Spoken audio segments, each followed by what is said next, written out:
Good morning, folks. Chief Meteorologist Chad Merrill here with a weather forecast update. And let's get right to the graphic system here and get you updated on what's going on across the region.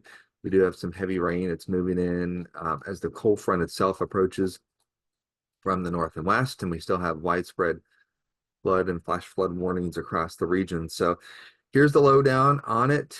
There's the flood warnings and flash flood warnings. Summers and Mercer County and Tazewell County continue to get hit very hard with flash flooding this morning.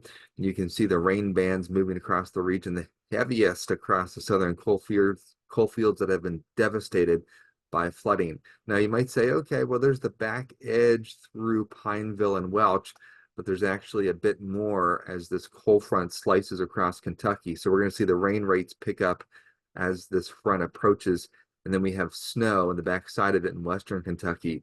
Nice plume of moisture on the water vapor imagery ahead of this particular storm system means it's still very healthy and very mature. We still have a dangerous scenario out ahead of it. We are expecting another half an inch to 1 inch of snow, rain that is, across the region through late this morning with about a half of an inch in southern parts of Monroe County. So these rain squalls will only add to the flooding across the region. No, we're not going to get the same amount we did yesterday.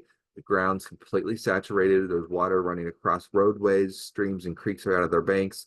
All this rain is going to do is add to the misery of the flooding. The winds will continue to increase out of the southwest. The peak gust between 9 a.m. and 12:30 p.m., gusting 40 to 50 miles an hour. You will hear that cold front move through when it does between those two time intervals. We will also have widespread power outages as the front moves through. So if your power hasn't flickered yet, it most likely will when the cold front comes in. We've already warmed into the 50s. We're going to drop into the 30s by 2 o'clock, 20s by 5 o'clock, 1 to 2 inches of snow later today, and then a flash freeze after dark. So the winds will gust anywhere from 35 miles an hour in the very lowest elevations, places like Thurmond and also the River Valley communities in the southern coal fields. And also, once you get into the Greenbrier Valley, some of those deeper valleys will gust to 40. But for the rest of the region, we're talking elevations of 2,000 feet and above, which is most of our area, 45 to 50 mile an hour gust, the peak gust occurring later this morning, 10 a.m. to 1 p.m. So that's the current power outage situation. We are expecting about 5 to 7 inches of snow Wednesday into Thursday.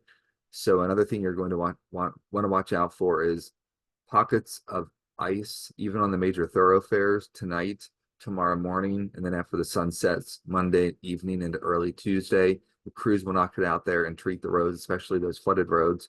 And where you have water running across the street, that's going to continue through today. That running water takes a longer time to freeze, so you're still going to have ponding of water on the roads, and flooding will continue to take place even after the rain ends because of the runoff from the hillsides.